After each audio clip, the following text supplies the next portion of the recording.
Persons in leadership positions, like role models, your pastors, your teachers, parents, they are the ones who are always giving. They're the ones who are always encouraging. They're the ones who are always leading. But oftentimes they find themselves in positions where they too want to be ministered to, where they too find themselves in situations where they wish they had someone to talk to. Today, I encountered that similar situation.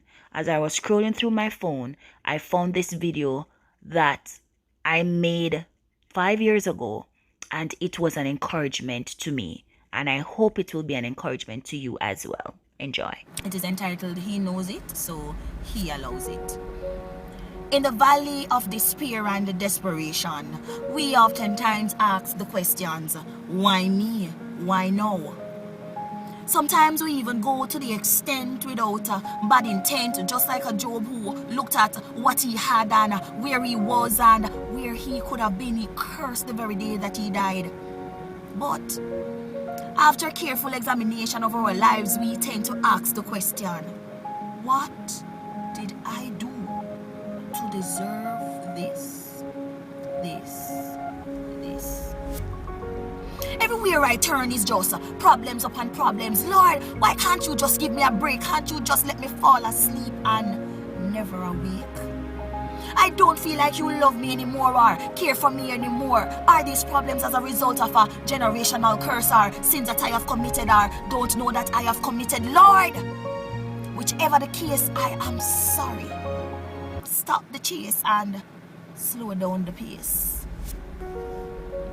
Even though I lose the appetite to go to church, I still went in search for answers to this problem research. The minister says it's my time now. My breakthrough has finally come. I screamed, I cried, and I spoke in tongues. Finally, the wilderness experience is over. I just shouted, Jehovah.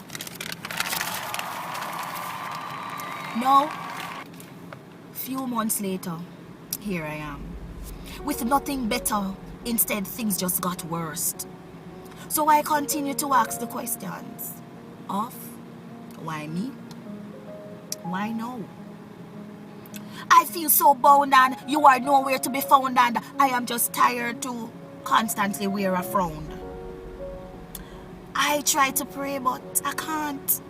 To find words was just a small chance.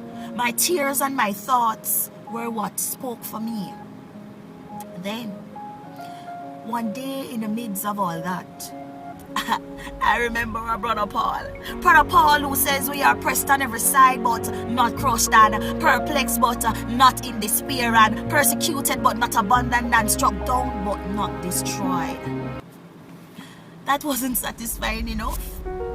So I continued with my complaining by ranting and raging, but yet in a still small voice. He says to me, look at my servant Job. I stripped him just to restore him so I can get the glory. And look at Elijah, the great prophet. I soothe his cravings by sending a raven. And when that wasn't enough, he brought me to a Stephen. He says, look at my Stephen who was stoned to death, but even in distress he committed his spirit to me. Look at my only son Jesus, who came because he saw the love that I have for you by bridging the gap so you will not be zapped. He said, my child, I love you. All this I have allowed to process you for the greatness which lies in you. You see, I have to use these situations to strip you from the things that will cause condemnation and hinder you from fulfilling the Great Commission. My child, this pruning process is never too easy, but rest assured it is all for the better and not to be interpreted as I am bitter. Yes, it is because I know your end from your beginning, and that is why I allowed it. So now you see, it's because I know it. That is why I allowed it. Hope you were blessed. Bye-bye.